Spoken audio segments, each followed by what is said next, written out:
You know, Eric and I, we knew what was going to happen. We were very realistic in the situation. But when he passed away that day, so I was very prepared for that moment, the medical side of that moment. But I wasn't prepared for the emotional side of the wife and the kids and what the pain that came following that and the loss that came following that last breath, which I will never forget the way it sounded. So it was on a Friday. He passed away. You know, we went through our emotions Friday evening. Saturday morning, I woke up and I realized, like, it hit me. Like, everything is now my responsibility. Like, everything. It's all me. And I knew I had to plan his funeral. And so I didn't want to do that because I don't see significant value in traditional methods of, you know, celebrations of life, etc. So I woke up, I went to the funeral home. And when I got there, they were very kind. You know, they cared about me and I could tell that with certainty. But they had no idea how to deal with me. And so they tried to put me into a box. Well, if you know me, you can't put me into a box. I don't do boxes. I don't do conformity. I do what's right and I do what's real and I do it based on what a human needs and feels. And so I walked out of there just like, you know, they gave me a template and the template was great, but it was for a mature, older woman. You know, what about this young, sexy, amazing partner that I had? And so I walked out of there and I was like, you know what? They want an obituary. I'm going to give them the obituary of a lifetime. I came to know Crystal, Eric, and their family the same way many others were introduced to them, through the words Crystal wrote for her husband, Eric Saucer, after he died on February 26, 2021, at just 43 years old. Eric's obituary got the world's attention, literally. You can see comments from all over the globe on the website that hosts Crystal's heartbreakingly hilarious description of her husband. You're probably questioning my use of heartbreakingly hilarious to describe an obituary, but after you hear it yourself, and I'll be sharing it in a little while, I think you'll understand exactly what I mean. Like so many others, I felt honored to be reading about Eric and his life with Crystal and their kids, Amelia, Violet, and Benjamin. But for me, their story was personal and familiar. Their oldest daughter, Amelia, was 11 when she lost her dad, the same age I was when my dad died, all the way back in 1990. And like Eric, my dad was in his early 40s when he passed away, 40 to be exact. My dad died of a brain tumor. In Eric's case, he had leukemia. Both of them were sick just a little over a year before they were gone. I felt like our families looked so similar on the surface. It was kind of eerie. Violet and my brother were both 7. Ben and my sister were both 4. And my mom, like Crystal, was only in her 30s when both of our families were forced to say goodbye to these men we truly adored. After reading Eric's obituary, I thought about the Saucer family for months, until finally, I decided to call Crystal. I just had to know more about this amazing human being that walked among us for 43 years. Eric and Crystal, I hope I can do your story justice. You will forever be a reminder of what love really looks like. This one's for you guys. I'm Katie Mahalik, and you're listening to Shadow Clock.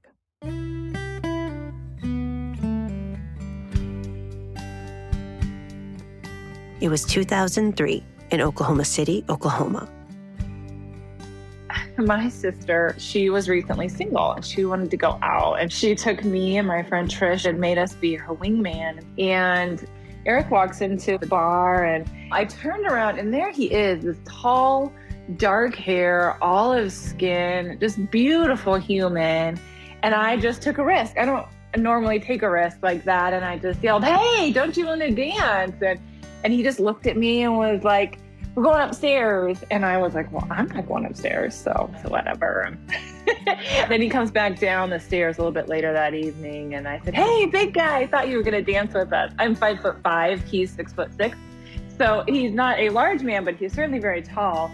And so I said that, and he just looked at me and he's like, "We're leaving, I gotta go with my friend," and walked out. And I was like, well, okay, fine. Well, later that evening, we had gone out to another establishment, and there he was. That's when it was instant chemistry. He saw me, I saw him. I ran up to him and I said, I don't remember what I said, but that was our very first kiss. It was from there on, we were not apart. That was a Friday. On a Sunday, he called me, and the rest is complete history. Do you remember where you were for your first date? I do. We went to go shoot pool with some of my very best friends. And Eric and I are so different. We are complete opposites. We were shooting pool, and I remember turning to my friend Katie, and I was like, what do you think? Do you like him? And she's like, no. Oh, no, I don't. He's just not your style. And I was like, what? And he's not. He wasn't. He's not at all like me. He's not even a little bit, but he loved me and I love him. So. Did she end up growing to like him, or was it? Oh, yeah. Yeah. Eric didn't have an enemy in the world. Eric would think he had an enemy, but he never. Everyone loved that guy. Oh, my gosh. Eric, in our dating years, he loved me unconditionally. So no matter what happened, he just loved me.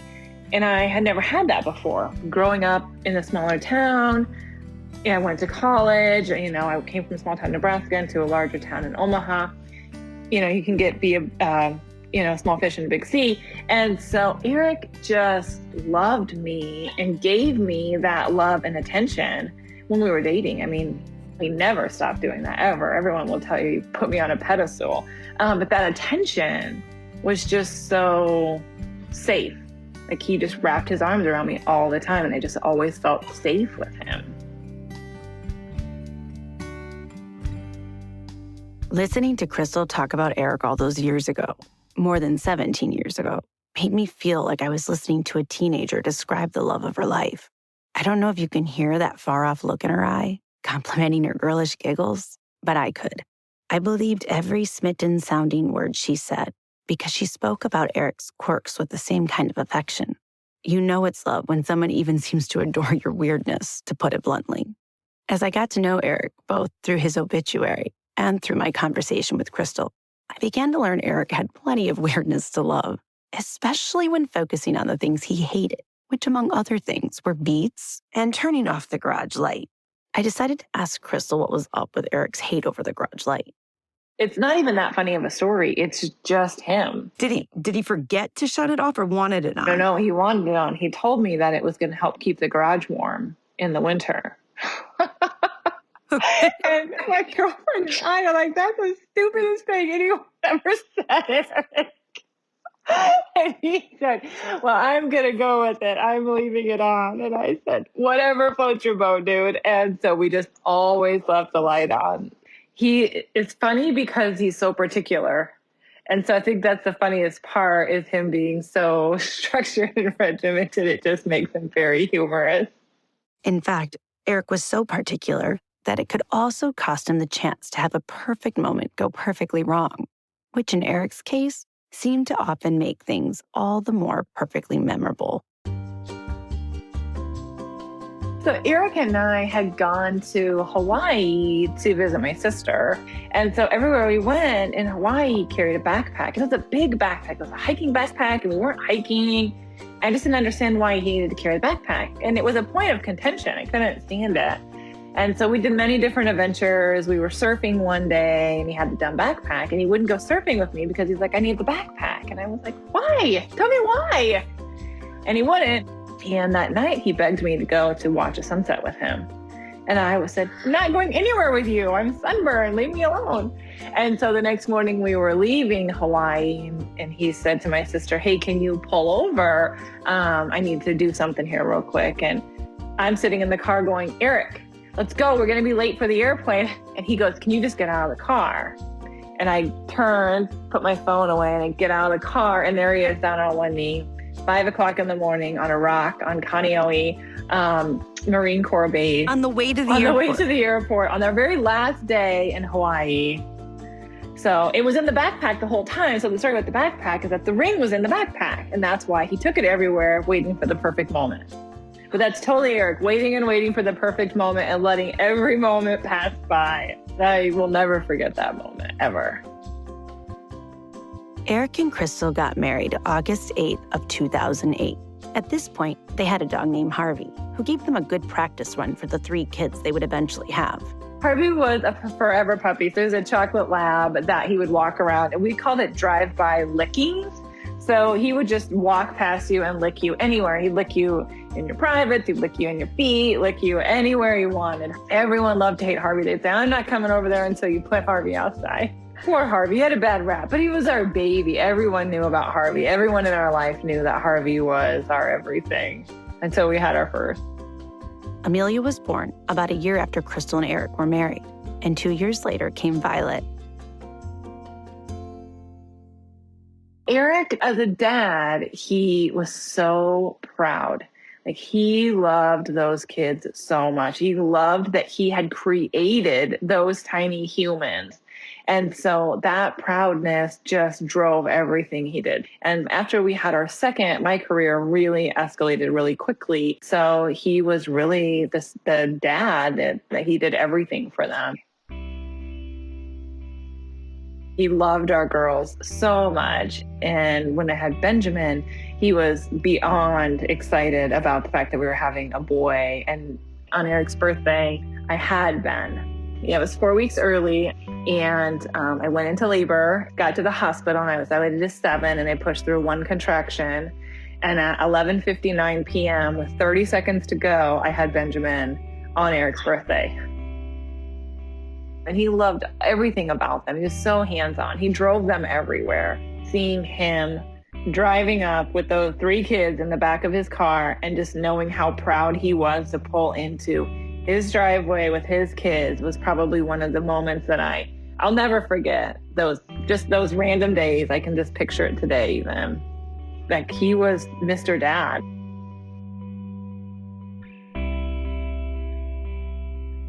Hearing Crystal talk about Eric and the kids made me remember just how invincible kids believe their parents are. I believed nothing could ever happen to either of mine, at least until I was 11, that is. When you guys got the diagnosis, how was he with that? So the diagnosis was just weird. The best way to describe it is bizarre. It was just one day we were cooking with gas and the next day we weren't. He'd been tired and he'd been sweating at night, and he was carrying my daughter upstairs, and he said, I'm out of breath. And I was like, if you're sick, go to the doctor. I don't know what to tell you. And so we did. And the doctor, just his labs were crazy. And we went from an appointment with the doctor to, you have to go see a hematologist, to you have MDS, which is a form of leukemia. It was so intense. It was so quick. It was so, this is what you're going to do. And we realized at that moment, when we first were diagnosed, that we lost control. All of a sudden, people were telling us what to do, where to go, where to be, what to eat, how to dress, for anything that we had to get done. And we went from normal to, this is what we're doing now. Induction chemotherapy to stem cell transplant to a short time in remission. And then we relapsed and treatment. And we spent 6 weeks in California doing some experimental studies. And we navigated all of this during COVID.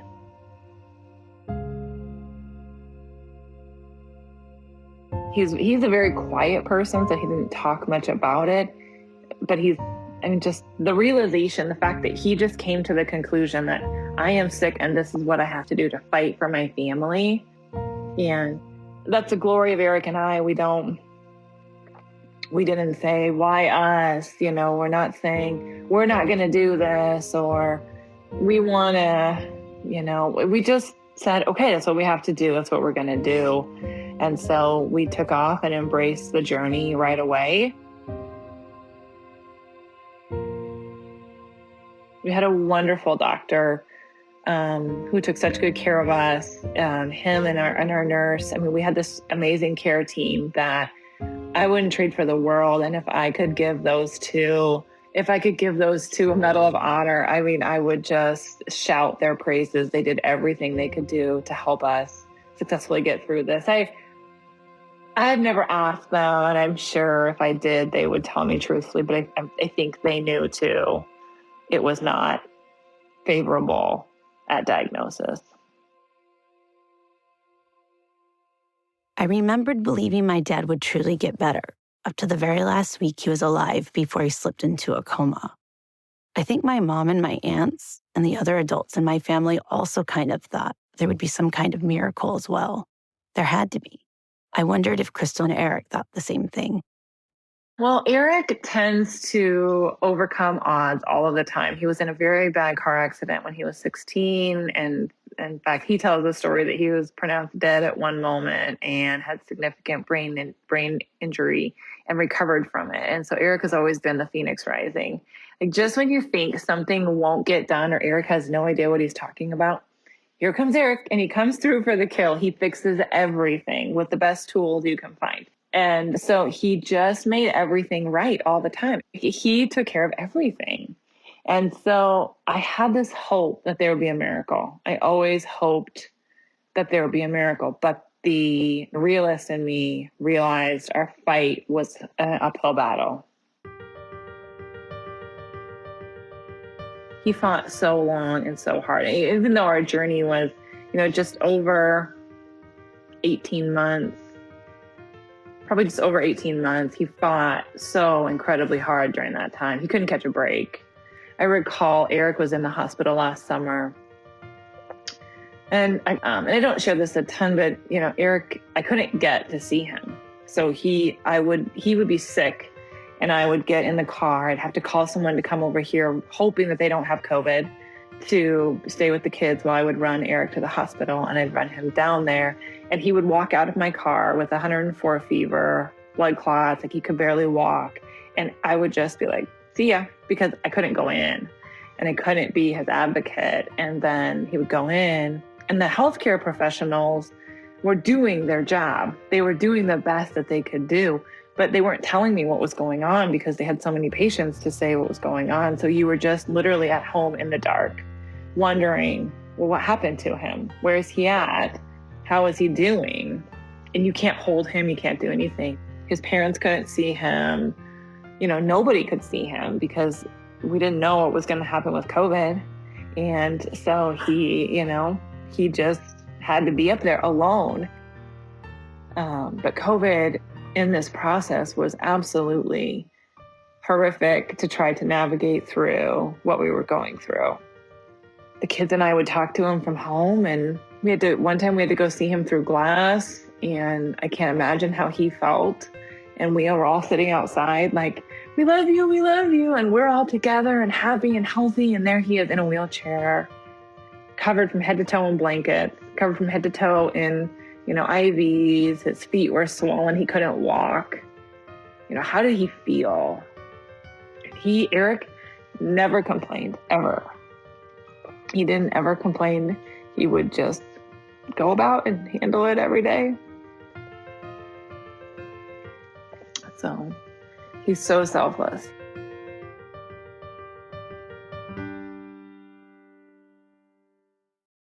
When at home, Eric and Crystal kept things as normal as possible. So he did not like kids in bed. In fact, he hated it. And I would always say, they're not going to do it forever. What's the big deal? But when Dad would go to the hospital, I would say, I know Dad is sick and has to go to the hospital, but the good news is that we sleep in together. And so we would all sleep together. Eric also hated snow on the driveway. Eric was very sick all winter. And even in January, the guy would be out there with a broom and a dustpan, scooping up snow in Nebraska because he wouldn't want me to drive over snow. And so I would go to the gym every morning and he wakes up and he would scoop the driveway before I left because heaven forbid I have to drive over a driveway that's full of snow. In fact, this year, my neighbor, he's quite a bit older. He's upper 70s. He sent me a text with a picture of Eric who had snuck out of the house. I was at work and Eric got up and went out there and had gone down to the bottom of the driveway just to chop up ice because he didn't want the ice on the driveway for me. And so I texted him and said, Doug said you're being naughty. And he's like, I can't leave the ice on the driveway. But the guy could barely walk. He could barely keep food down. But here he is out there chipping away at ice.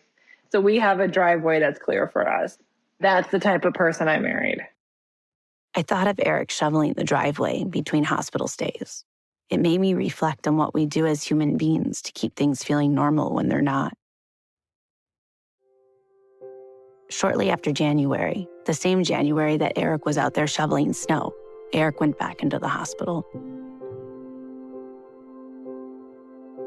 He'd been in the hospital for a long time, and Dr. Al-Kadimi finally found a way for me to get up there. And he was being as creative as he could be to find a way. And finally, they called in palliative healthcare. And palliative healthcare is not necessarily hospice, but it says we're on our way to hospice. And so he called in a palliative consult, and I got to go see him for the first time. And I just remember that moment of being with him and holding him. And then he asked me to dance. And so we danced to our wedding song that day in the hospital room.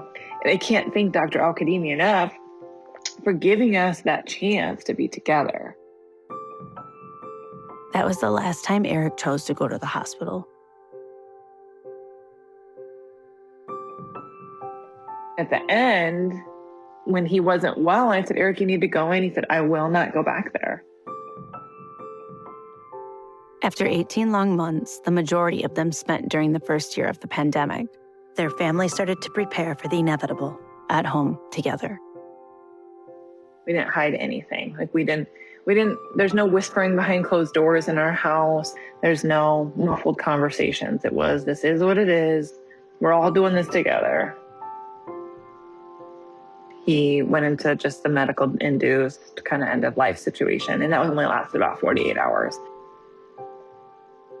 And so, the morning that he passed away, I had them come in and say goodbye to him, just like I would normally do. And then they went off to school. And in true Eric fashion, it was meticulously timed because our kids were getting out of school at 3. And to know Eric, everything is particular and it is meticulous and it always just works. So it was 1:30. We'd had some company over. I'd sent the company away and I said, I just want to go lay down with Eric for a little bit. And I put on my favorite show, his least favorite show. And so I was watching the Mindy Project and I turned it off and I laid down next to him and he took a staggered breath and that was it. It was our journey here had ended at that moment. So, and, I was also angry because when they came to get him and take him away, they came in a minivan, right? And I was expecting this grandiose hearse, like the Ghostbusters hearse or something like that, right? So I told them, I want a more of a chariot exit for this guy. They did not show up, unfortunately. The deplorable minivan took Eric away, and he was gone before the kids came home from school. I remember saying to, Dad's gone. We talked about this yesterday, that Dad might not be here today. And, they said, did Dad die? And I said, yep, Dad's dead and Dad's gone. And my son couldn't quite figure out where he was.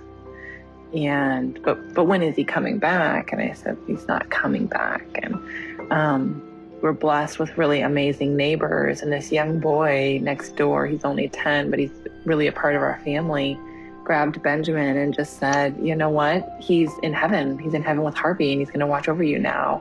And that's where he's at. And that's where he's going to be. And so we cried together and we, what I call just be, right? That's the most important thing to do, is to just be.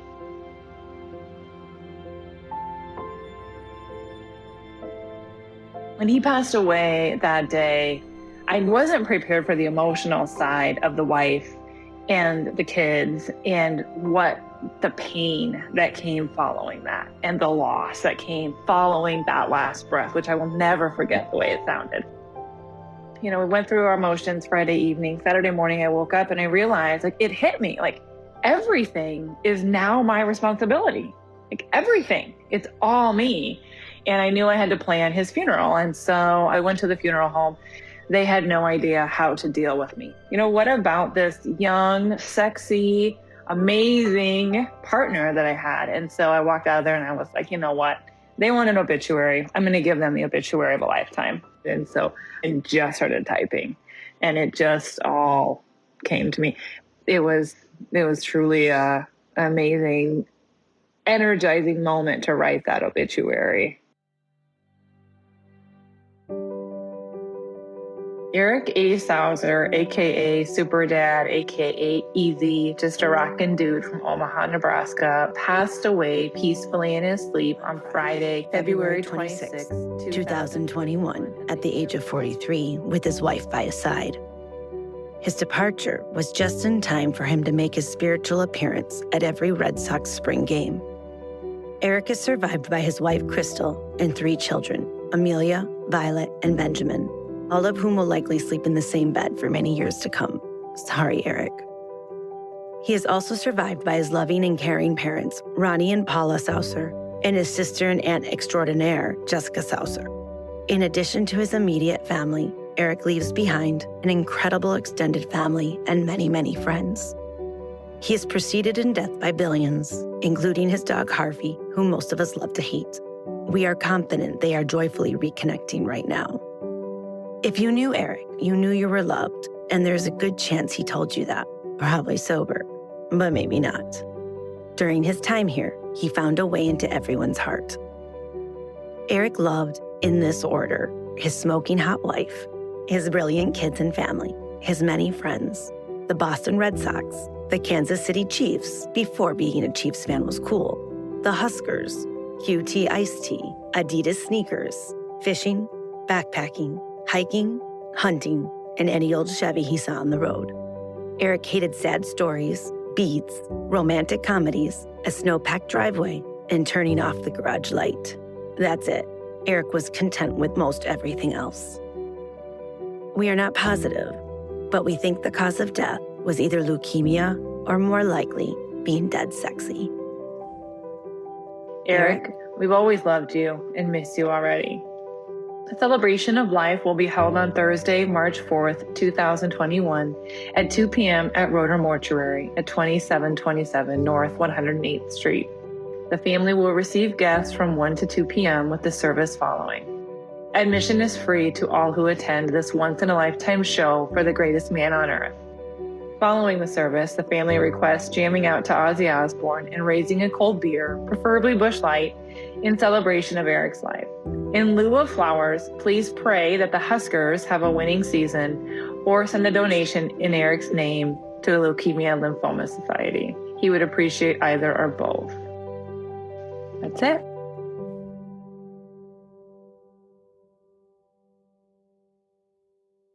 The obituary created a massive amount of supportive energy for Crystal and Eric's family, and comments left on the page where the obituary was posted started to come in from people close to home and as far away as China, New Zealand, Europe, and Australia. The Boston Red Sox sent the family a care package. Adidas sent the entire family's shoes in honor of Eric. The Kansas City Chiefs sent gifts. People sent pictures of Fenway Park. It was just people kept reaching out. The funeral home said, well, we'll start delivering your packages to you, because I didn't want anything delivered to our home. And so they became our assistant for a while. So it was such a surreal time. I can't even, now I look back and I just laugh at how that all happened. But I feel like I kind of shocked a lot of people by doing what we did. But I think at the end of the day, it was us. It was who we are. And I think it was a great way to commemorate him.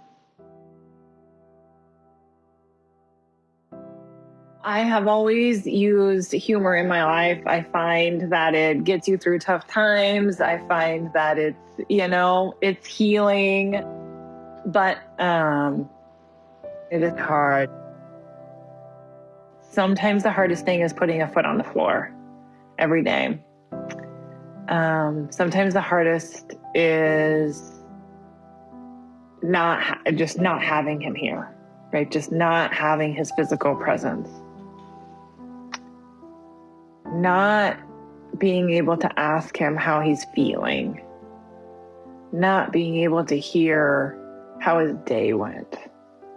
So I think that, and the fact that the kids don't get to have him anymore, is probably the hardest part for me. the kids.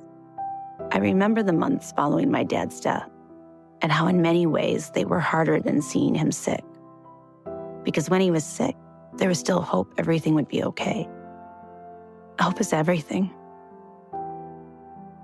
I remember small things like setting the table for 5 and putting all the dishes down before realizing I was supposed to set it for 4. I don't want Amelia or Violet or Ben or Crystal to have to put down 5 dishes, only to realize they have to put one away. No kid, no grown person for that matter, should ever have to put away unused dishes. Today, we're all working through it. And, we have ways that we handle it in our house. For example, we had these really high winds in Nebraska on Saturday, and we had tons of damage and trees were down. And my son, when we're in the basement because the sirens were going off, he said, "Do you think Dad's going to be okay?" Because Dad is very much so alive in our lives. And I said, "Yeah, Dad's going to be fine. Of course, he's wrapping his body over our house right now and protecting us." Right? That's what we do. We celebrate him every single day. There's not a day that goes by that we don't talk about, who farted? I'm sure it was Dad, right? I mean, that's our normal day in a life around here. And so he's always going to be a part of who we are and what we do. Death is a very sad thing, but we make it really, really sad by trying to be sad about it. He was alive and look what he produced and look what he's done, and he's still here, right? He lives in our hearts forever. Every time a light flickers, I know it's him because he's probably pissed that I left the lights on. Except for garage lights always on. I imagine my kids will forever have a garage light on in their house too. It's just going to be our thing.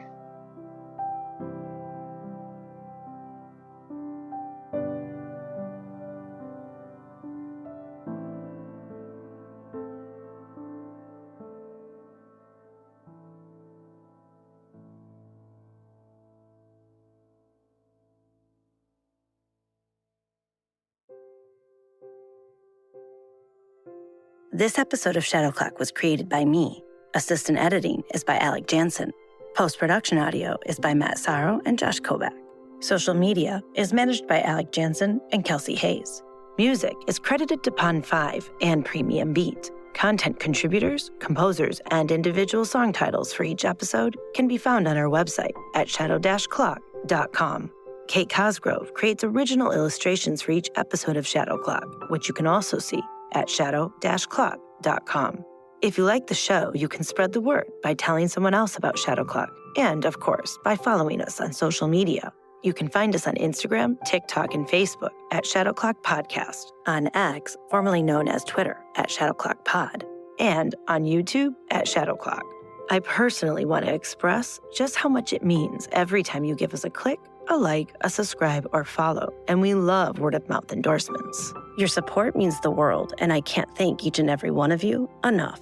Speaking of thanks, a special thanks goes out to Alejandro Velez, Adam Gould, Alec Jansen, Kate Cosgrove, Josh Kobach, Matt Sorrow, Johnny Messina, Bruce Sibley, Adam Zavaslag, Austin Krieg, Forest Hills Northern High School in Michigan, Duro Howard, and Kelsey Hayes. To Crystal Saucer, thank you so much for sharing your story with me so we all could get to know Eric. I also want to thank the Saucer kids, Amelia, Violet, and Benjamin, for letting me borrow their mother for an evening so we could create this episode together. Something super cool to mention for all you podcast listeners, Crystal and her friend Allie now have their own podcast called Hot Widows Club. It's filled with truth, tears, laughter, grief, and healing, and it's told by none other than 2 very hot young widows. Crystal and Allie are truly inspirational. You can find Hot Widows Club podcast on Spotify, and we've put a link to their show on our website at shadow-clock.com. Lastly, and I swear I'm almost finished, as we are an independent out-of-pocket podcast, creating this entire first season with 0 funding, we very much welcome donations. You can make a donation on our website by going to shadow-clock.com and clicking on the donation button. Even better, if you mention Eric's name in the donation memo, we'll donate half of your contribution to the Leukemia and Lymphoma Society in honor of Eric's life. And of course, we'll provide you with a tax-deductible receipt once we make the donation to the foundation on your behalf. This is a great way to donate to a great cause and to our podcast all at the same time. I'm Katie Mahalik. This is Shadow Clock.